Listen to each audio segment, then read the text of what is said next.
Hello guys, എല്ലാവർക്കും നമസ്കാരം. ഇന്നത്തെ നമ്മുടെ ടോപ്പിക് എന്ന് പറയുന്നത് partners capital account. Plus two അക്കൗണ്ടൻസിയിൽ ഫസ്റ്റ് ചാപ്റ്റർ ആയിട്ടുള്ള പാർട്ട്ണർഷിപ്പ് ബേസിക് കൺസെപ്റ്റിൽ next topic partners capital account. നമുക്കറിയാം, ക്യാപിറ്റൽ അക്കൗണ്ട് എന്ന് പറഞ്ഞാൽ ഒരു ഇൻഡിവിജ്വൽ അക്കൗണ്ടാണ്, ഓണേഴ്സ് അക്കൗണ്ടാണ്. സോൾ പ്രൊപ്രൈറ്റർഷിപ്പിൽ നമ്മൾ ആകെ ഒരു ക്യാപിറ്റൽ അക്കൗണ്ട് മാത്രമേ വരക്കൂ. കാരണം വെച്ചാൽ അവിടെ ഒരു ഓണർ മാത്രമേ ഉള്ളൂ. പക്ഷെ ഇവിടെ മിനിമം 2 ഓണർ അല്ലെങ്കിൽ 2-ൽ കൂടുതൽ പാർട്ട്നേഴ്സ് ഉണ്ടാകുന്നതാണ് പാർട്ട്ണർഷിപ്പ് ബിസിനസ് എന്ന് പറയുന്നത്. ഇവിടെ മിനിമം 2 ക്യാപിറ്റൽ അക്കൗണ്ട് വരക്കണം. പക്ഷേ ഏത് ക്യാപിറ്റൽ അക്കൗണ്ട് ആയാലും എല്ലാത്തിനും ഫോർമാറ്റ് സെയിം ആയിരിക്കും. അപ്പോൾ പാർട്ട്നേഴ്സ് ക്യാപിറ്റൽ അക്കൗണ്ട് ആണ് നമ്മൾ ഈ ഇന്നത്തെ വീഡിയോയിൽ നമ്മൾ ഡിസ്കസ് ചെയ്യുന്നത്. എങ്ങനെയാണ് പാർട്ട്നേഴ്സ് ക്യാപിറ്റൽ അക്കൗണ്ട് വരക്കുക. പാർട്ട്നേഴ്സ് ക്യാപിറ്റൽ അക്കൗണ്ട് നമുക്കറിയാം, ബിസിനസ് എൻറ്റിറ്റി കൺസെപ്റ്റ് പ്രകാരം ഒരു ബിസിനസ്സിൽ ഓണർ വേറെ ബിസിനസ് വേറെ. അക്കൗണ്ടിങ് കൺസെപ്റ്റ് പ്രകാരം ഓണറും ബിസിനസ്സും 2 സെപ്പറേറ്റ് എൻറ്റിറ്റി ആയിട്ടാണ് നമ്മൾ ട്രീറ്റ് ചെയ്യുന്നത്. അതുകൊണ്ടാണ് നമ്മൾ ഓണേഴ്സിന് അക്കൗണ്ട് ആയിട്ടുള്ള ക്യാപിറ്റൽ അക്കൗണ്ട് വരക്കുന്നത്. ഈ ക്യാപിറ്റൽ അക്കൗണ്ടിന്റെ പ്രത്യേകത എന്ന് പറയുന്നത് ഇതാണ്. ക്യാപിറ്റലിന്റെ അക്കൗണ്ടിന്റെ റൂൾസ് നമുക്കറിയാം. Rule of capital: increasing capital credit, decreasing capital debit. ഇതാണ് ക്യാപിറ്റൽ അക്കൗണ്ടിന്റെ റൂൾ. ഇപ്പൊ ഏത് ബിസിനസ് ആയാലും capital account rule increasing capital credit, decreasing capital debit.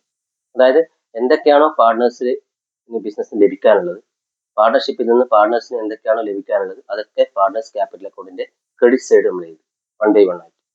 അതേപോലെ പാർട്ട്നേഴ്സിന് എന്തൊക്കെയാണോ ബിസിനസ്സിലേക്ക് നൽകാനുള്ളത്, അല്ലെങ്കിൽ ബിസിനസ്സിലേക്ക് എന്തൊക്കെ ബാധ്യതയാണോ പാർട്ട്നേഴ്സിനുള്ളത്, അതൊക്കെ പാർട്ട്നേഴ്സ് ക്യാപിറ്റൽ അക്കൗണ്ടിന്റെ ഡെബിറ്റ് സൈഡ് നമ്മൾ ചെയ്തു.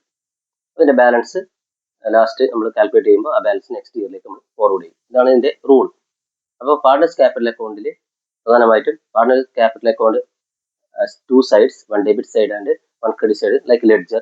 So the credit side of the partners capital account records whatever the amount entitled by the partners from the business should be credited on the credit side of the partners capital account, and the amount owes by the partner to the business, that should be debited on the debit side of the partners capital account. അതാണ് പാർട്ണർക്ക് എന്തൊക്കെയാണോ ബിസിനസ്സിന് ലഭിക്കാനുള്ളത്, എന്തൊക്കെയാണോ പാർട്ണേഴ്സിന് ബിസിനസ്സിന് അവകാശപ്പെട്ടത്, അതൊക്കെ partners capital അക്കൗണ്ടിന്റെ credit side ചെയ്തു. Partner ബിസിനസ്സിലേക്ക് നൽകാനുള്ളത് എന്തൊക്കെയാണോ അതൊക്കെ പാർട്ണേഴ്സ് ക്യാപിറ്റൽ അക്കൗണ്ടിന്റെ ഡെബിറ്റ് സൈഡ് ചെയ്തു. എന്നിട്ട് അവസാനം അതിന്റെ ബാലൻസ് എത്രയുണ്ടെന്ന് കാൽക്കുലേറ്റ് ചെയ്തിട്ട് ലാസ്റ്റ് നെക്സ്റ്റ് ഇയറിലേക്ക് നമ്മൾ ഫോർവേഡ് ചെയ്യും. ഇതാണ് പാർട്ണേഴ്സ് ക്യാപിറ്റൽ അക്കൗണ്ടിന്റെ ചെയ്യുന്ന മെത്തേഡ് എന്ന് പറയുന്നത്. അപ്പോൾ നമുക്ക് പാർട്ണേഴ്സ് ക്യാപിറ്റൽ അക്കൗണ്ട് ചെയ്യാൻ വേണ്ടി നമുക്ക് പ്രധാനമായിട്ട് 2 മെത്തേഡാണ്. ഒന്ന് ഫ്ലക്ച്വേറ്റിംഗ് ക്യാപിറ്റൽ മെത്തേഡ്, മറ്റൊന്ന് ഫിക്സഡ് ക്യാപിറ്റൽ മെത്തേഡ്. ഈ ഫ്ലക്ച്വേറ്റിംഗ് ക്യാപിറ്റൽ മെത്തേഡാണ് നോർമലായിട്ട് നമ്മൾ യൂസ് ചെയ്യുന്ന method. Fixed capital method bulk amount ഒക്കെ ഉണ്ടെങ്കിൽ, കോടികളെ ട്രാൻസാക്ഷൻ ഒക്കെ ഉണ്ടെങ്കിൽ മാത്രം, ക്യാപിറ്റലിന്റെ കോടികൾ ഇൻവെസ്റ്റ്മെന്റ് ക്യാപിറ്റൽ ചെയ്തിട്ടുണ്ടെങ്കിൽ മാത്രമാണ് അത് സെപ്പറേറ്റ് അക്കൗണ്ട് ആയിട്ട് ക്യാപിറ്റൽ അക്കൗണ്ടും പിന്നെ അതുപോലെ കറണ്ട് അക്കൗണ്ട് ആയിട്ട് നമ്മൾ മെയിൻറ്റെയിൻ ചെയ്യുന്നത്. പക്ഷേ നോർമലി എല്ലാ ബിസിനസ്സിലും നമ്മൾ സാധാരണ അതിൽ 99% നമ്മൾ ഫ്ലക്ച്വേറ്റിംഗ് ക്യാപിറ്റൽ മെത്തേഡാണ് ഫോളോ ചെയ്യുന്നത്. ആ ഫ്ലക്ച്വേറ്റിംഗ് ക്യാപിറ്റൽ മെത്തേഡ് നമുക്കൊന്ന് പരിചയപ്പെടാം. അപ്പോൾ എന്തൊക്കെയാണ് ഇങ്ങനെ പാർട്ണേഴ്സിന് ബിസിനസ് ലഭിക്കാനുള്ളത്, അതൊക്കെ ക്രെഡിറ്റ് സൈഡ്. എന്തൊക്കെയാണോ പാർട്ണർ ബിസിനസ്സിലേക്ക് നൽകാനുള്ളത്, അത് ഡെബിറ്റ് സൈഡ്. ഇനി എന്തൊക്കെയാണ് ഐറ്റംസ് നോക്കാം. ആ പാർട്ണേഴ്സ് ക്യാപിറ്റൽ അക്കൗണ്ട് നമുക്ക് പ്രധാനമായിട്ട് അറിയാം 2 സൈഡാണ്, ഒന്ന് ഡെബിറ്റ് സൈഡ്, ഒന്ന് ക്രെഡിറ്റ് സൈഡ്. അപ്പോൾ ഡെബിറ്റ് സൈഡും ക്രെഡിറ്റ് സൈഡും കോളംസ് പെർട്ടിക്കുലേഴ്സ് എമൗണ്ട്, അതാണ്. പിന്നെ ഡേറ്റ് ഞാൻ വേണമെങ്കിൽ നമുക്ക് ജെഫലം എഴുതാം, പക്ഷെ നോർമലായിട്ട് പെർട്ടിക്കുലേഴ്സ് എമൗണ്ട്. കാരണം ഇയർ എൻഡിങ്ങിലാണ് നമ്മൾ സാധാരണഗതിയിൽ പാർട്ണേഴ്സ് ക്യാപിറ്റൽ അക്കൗണ്ട് വരുന്നത്. അതുകൊണ്ട് ഡേറ്റ് വേണമെങ്കിൽ മെൻഷൻ ചെയ്യാം, അല്ലെങ്കിൽ ചെയ്യാതിരിക്കാം. അപ്പോൾ particulars amount, particulars amount, 2 side. Particulars amount, particulars amount. ഈ എമൗണ്ട് കോളം പാർട്ണർ എണ്ണത്തിനനുസരിച്ച് മാറിക്കൊണ്ടിരിക്കും. 2 പാർട്ണർ ആണെങ്കിൽ 2 സൈഡിൽ 2 എമൗണ്ട് കോളം ഉണ്ടാവും. 3 പാർട്ണർ ആണെങ്കിൽ 3 എമൗണ്ട് കോളം ഉണ്ടാവും. ഞാൻ ഒരു പാർട്ണറിന്റെ ഒരു ഏതായാലും എൻ്റെ അക്കൗണ്ട് വരക്കുന്നത് സെയിം ആയതുകൊണ്ട് നമ്മൾ ഒരു കോളം മാത്രം വരച്ചിട്ടാണ് ഇവിടെ നമുക്ക് മെൻഷൻ ചെയ്ത് കാണിക്കുന്നത്. അപ്പോൾ നോക്കാം, ആ പാർട്ണർക്ക് എന്തൊക്കെയാണോ ബിസിനസ്സിലേക്ക് ലഭിക്കാനുള്ളത് അതൊക്കെ ക്രെഡിറ്റ് സൈഡ് ചെയ്തും പാർട്ണർ ബിസിനസ്സിലേക്ക് നൽകാനുള്ളത് ഡെബിറ്റ് സൈഡ്. പിന്നെ എന്തൊക്കെയാണ് പാർട്ണർക്ക് ക്യാപിറ്റൽ ബിസിനസ്സിന് ലഭിക്കാനുള്ളത്, അതായത് ഏതൊക്കെ which are the items appearing on the credit side of the partners capital account. So let we discuss which are the items to be credited on the partners capital account. സി, ഇതാണ്. അതായത് നമ്മൾ പറയുമ്പോൾ partners capital അക്കൗണ്ടിൽ എന്താണ്, ഇതാണ് എൻ്റെ format. Debit credit side ഉണ്ട്. അപ്പോൾ ക്രെഡിറ്റ് സൈഡ് നമ്മൾ പ്രധാനമായിട്ട് എഴുതുന്നതാണ് ബാലൻസ് ബ്രോഡ് ഔട്ട്. പ്രീവിയസ് ഇയറിലെ ബാലൻസ് ആണ് നമ്മൾ ആദ്യമായിട്ട് കാണിക്കുന്നത്. അതായത് 2026 അക്കൗണ്ട് വരക്കുന്നുണ്ടെങ്കിൽ 2025 എത്ര ബാലൻസ് ഉണ്ടായിരുന്നു പാർട്ണർക്ക്, അതാണ് ഫസ്റ്റ് ആയിട്ട് ക്രെഡിറ്റ് സൈഡിൽ പാർട്ണേഴ്സ് ക്യാപിറ്റൽ അക്കൗണ്ട് വരുന്നത്. ഇനിയിപ്പോൾ ഓർ ക്യാഷ് എന്ന് പറയാൻ കാരണം ചിലപ്പോൾ ഈ വർഷം പുതിയതായിട്ട് സ്റ്റാർട്ട് ചെയ്ത ബിസിനസ് ആണെങ്കിൽ കഴിഞ്ഞ വർഷത്തെ ബാലൻസ് ഉണ്ടാവില്ല. അപ്പോൾ സ്റ്റാർട്ടിങ്ങിൽ തന്നെ ക്യാഷ്. അപ്പോൾ balance brought out or cash, അതാണ് ഫസ്റ്റ് ഐറ്റം. അതായത് മുടക്കി ഇതുവരെയുള്ള ബാലൻസ് ആണ് ആദ്യമായിട്ട് പാർട്ണർക്ക് കൊടുക്കേണ്ടത്.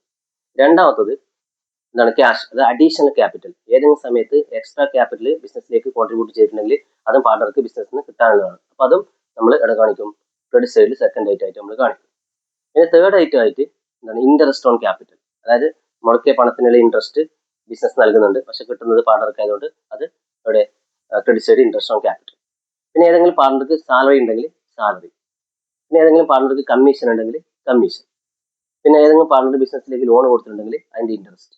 ഇത്രയും കാര്യങ്ങളാണ് നമുക്ക് എന്ത് ചെയ്തത്? പാർട്ണേഴ്സ് ക്യാപിറ്റൽ അക്കൗണ്ടിന്റെ ക്രെഡിറ്റ് സൈഡ് വരുന്നത്. പിന്നെ ലാസ്റ്റ് ആയിട്ട് profit and loss appropriation account. അതായത് ഈ വർഷം ലഭിച്ച ലാഭത്തിന്റെ വിഹിതം. ആ ലാഭം കാണുന്നത് profit and loss appropriation account വെച്ചിട്ടാണ്. അപ്രോപ്രിയേഷൻ അക്കൗണ്ട് എങ്ങനെയാണ് വരക്കേണ്ടത് നമുക്ക് നെക്സ്റ്റ് ടോപ്പിക്കിൽ ഡിസ്കസ് ചെയ്യും. അപ്പൊ അങ്ങനെയുള്ള ലാഭം. അപ്പൊ ഇത്രയും ഐറ്റംസ് ആണ് പാർട്ണേഴ്സിന്റെ ക്യാപിറ്റൽ അക്കൗണ്ടിന്റെ ക്രെഡിറ്റ് സൈഡ് വരുന്നത്. അതായത് balance brought on or cash. പിന്നെ നെക്സ്റ്റ് ഐറ്റം ക്യാഷ്, അതായത് അഡീഷണൽ ക്യാപിറ്റൽ, എക്സ്ട്രാ ക്യാപിറ്റൽ കൊണ്ടുവന്നിട്ടുണ്ടെങ്കിൽ. പിന്നെ ഇൻട്രസ്റ്റ് ഓൺ ക്യാപിറ്റൽ. പിന്നെ പാർട്ണേഴ്സ് സാലറി ഉണ്ടെങ്കിൽ. പിന്നെ partner commission. Last interest on loan. Last പ്രോഫിറ്റിന്റെ ബാലൻസ് ആയിട്ട് ഈ വർഷം ലഭിച്ച ലാഭത്തിന്റെ വിഹിതം, അതായത് profit and loss appropriation account. ഇത്രയും ഐറ്റംസ് ആണ് പാർട്ണർക്ക് ബിസിനസ്സിന് ലഭിക്കാനുള്ളത്. ഇത്രയും എമൗണ്ട് ആണ് പാർട്ണേഴ്സിന് ബിസിനസ്സിന് ഓരോ വർഷം ലഭിക്കുന്നത്. അത് ക്രെഡിറ്റ് സൈഡ് ചെയ്യും. ഇനി അതേപോലെ പാർട്ണർ ബിസിനസ്സിലേക്ക് നൽകാനുള്ളത് അത് നമ്മൾ എന്ത് ചെയ്യും? ഡെബിറ്റ് സൈഡ് ചെയ്തു. ഇനിയിപ്പോൾ കഴിഞ്ഞ വർഷം അങ്ങോട്ട് നെഗറ്റീവ് ബാലൻസ് ആണെങ്കിൽ അത് ആദ്യം ബാലൻസ് ബ്രോഡും ഫസ്റ്റ് ഐറ്റം. അപ്പോൾ ഇത് ബാലൻസ് ബ്രോഡും ഡെബിറ്റ് സൈഡും ക്രെഡിറ്റ് സൈഡും രണ്ടും ഒന്നിച്ചുണ്ടാവില്ല. ഒന്നുകിൽ ഡെബിറ്റ് സൈഡ് ഉണ്ടാവും, അല്ലെങ്കിൽ ക്രെഡിറ്റ് സൈഡ് ഉണ്ടാവും. ഡെബിറ്റ് സൈഡ് സാധാരണ ബാലൻസ് ബ്രോഡും വരാനുള്ള സാധ്യത വളരെ കുറവാണ്. അതുകൊണ്ട് തന്നെ ബാലൻസ് ബ്രോഡ് നമ്മൾ ജസ്റ്റ് ഒന്ന് എഴുതി നേടും, ബാലൻസ് ബ്രോഡ്. Next drawings. അതായത് ഡ്രോയിങ്സ് എന്ന് പറയുമ്പോൾ ബിസിനസ്സിന് സ്വന്തം ആവശ്യത്തിന് വേണ്ടിയിട്ട് എടുത്ത പണം, അത് ബിസിനസ്സിന് പാർട്ണർ ക്യാപിറ്റലിന് കുറയുന്നതാണ്. പിന്നെ ഇൻട്രസ്റ്റ് ഓൺ ഡ്രോയിങ്സ്, ആ എമൗണ്ടിന് ചാർജ് ചെയ്യുന്ന ഇൻട്രസ്റ്റ്. ഇനിയിപ്പോൾ ആ വർഷം ബിസിനസ്സിൽ നഷ്ടമാണ് സംഭവിച്ചെങ്കിൽ profit and loss appropriation account. അപ്പോൾ credit side profit and loss appropriation account എഴുതിയിട്ടുണ്ട്, നമ്മൾ ഡെബിറ്റ് സൈഡ് എഴുതിയിട്ടുണ്ട്. ഏതെങ്കിലും ഒന്നേ വരും. അത് എക്സാമിന് ക്വസ്റ്റ്യൻ വരുന്നതനുസരിച്ച്. ലോസ് ആണെങ്കിൽ ഈ സൈഡ്, പ്രോഫിറ്റ് ആണെങ്കിൽ അപ്പർ സൈഡ് വരും. അപ്പോൾ എന്തൊക്കെയാണോ ബിസിനസ്സിന് പാർട്ണർക്ക് ലഭിക്കാനുള്ളത്, അതായത് ക്രെഡിറ്റ് സൈഡ് ക്യാപിറ്റൽ കൂടാനുള്ള എല്ലാ ഐറ്റം. ക്രെഡിറ്റ് സൈഡ് ഓരോ ഐറ്റം എഴുതുമ്പോൾ ക്യാപിറ്റലിന്റെ അക്കൗണ്ട് ബാലൻസ് കൂടും. ഡെബിറ്റ് സൈഡ് എഴുതുന്ന ഐറ്റംസ് വരുമ്പോൾ ക്യാപിറ്റൽ അക്കൗണ്ട് ബാലൻസ് കുറയും.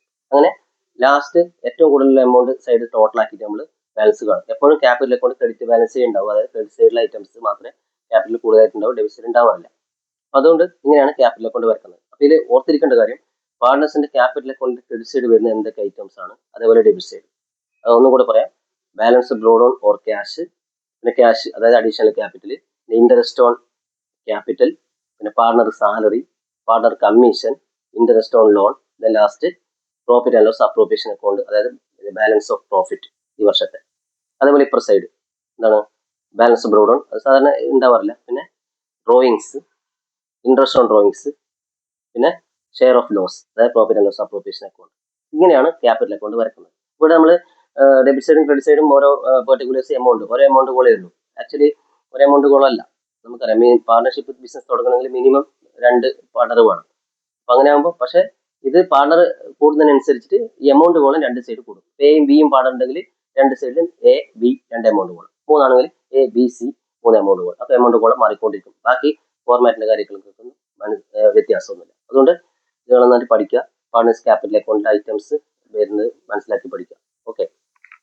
പിന്നെ അടുത്തതിൽ നമുക്ക് ഒരു പ്രോബ്ലം ചെയ്യുന്ന രീതിയിൽ നമുക്ക് ചെയ്യാം. പക്ഷെ ഇപ്പോൾ നിങ്ങൾ ഇതിന്റെ ഫോർമാറ്റ് കൃത്യമായിട്ട് പഠിക്കും. ഓക്കെ. അപ്പോൾ നെക്സ്റ്റ് വീഡിയോയിൽ നമുക്ക് profit and loss appropriation account എങ്ങനെ ചെയ്യുന്നുള്ള വീഡിയോ ആയിട്ട് വരാം. അപ്പോൾ ഇതിനു മുമ്പ് വീഡിയോ കാണാത്തവരുണ്ടെങ്കിൽ പാർട്ണേഴ്സിന്റെ ബേസിക് ആയിട്ടുള്ള ഫീച്ചേഴ്സ്, ഡെഫിനേഷൻ, അതുപോലെ rules applicable in absence of partnership, D കാര്യങ്ങളൊക്കെ നമ്മൾ ഡിസ്കസ് ചെയ്ത വീഡിയോസ് ചെയ്തിട്ടുണ്ട്. അപ്പോൾ ഇത് കാണാത്തവർ ആ ലിങ്കിൽ ഒന്ന് ക്ലിക്ക് ചെയ്ത് വീഡിയോ കാണുക, മാക്സിമം സപ്പോർട്ട് ചെയ്യുക, അതുപോലെ ഷെയർ ചെയ്യുക. Okay, thank you. കൂടാതെ നമ്മൾ ഇതുമായിട്ട് ബന്ധപ്പെട്ട പാർട്ണേഴ്സ് ബിസിനസ്, അതുപോലെ അക്കൗണ്ടൻസി ആയിട്ട് ബന്ധപ്പെട്ട +1 +2 ക്ലാസ്സുകൾ നമ്മൾ ഗിഫ്റ്റ് അക്കാദമിയിൽ കൈകാര്യം ചെയ്യുന്നുണ്ട്. അപ്പോൾ ക്ലാസ് ആവശ്യമുള്ളവർ എന്നെ സമീപിക്കുക. നമുക്ക് ക്ലാസ് ഓൺലൈൻ ആയാലും അതുപോലെ സെൻറ്ററിൽ നമ്മൾ ക്ലാസ് എടുക്കുന്നുണ്ട്. അപ്പോൾ ക്ലാസ് ആവശ്യമുള്ളവർ ബന്ധപ്പെടേണ്ട നമ്പർ 8943461560. ഈ നമ്പറിൽ കോൺടാക്ട് ചെയ്ത് കഴിഞ്ഞാൽ നിങ്ങൾക്ക് ക്ലാസ്സിനെ കുറിച്ച് ഡീറ്റെയിൽസ് അറിയാവുന്നതാണ്. കൂടാതെ 6 മന്ത് കോഴ്സ് ആയിട്ടുള്ള NIOS നമ്മൾ ചെയ്യുന്നുണ്ട്. അപ്പോൾ എല്ലാവരും മാക്സിമം സപ്പോർട്ട് ചെയ്യുക, ഷെയർ ചെയ്യുക. നന്ദി, നമസ്കാരം.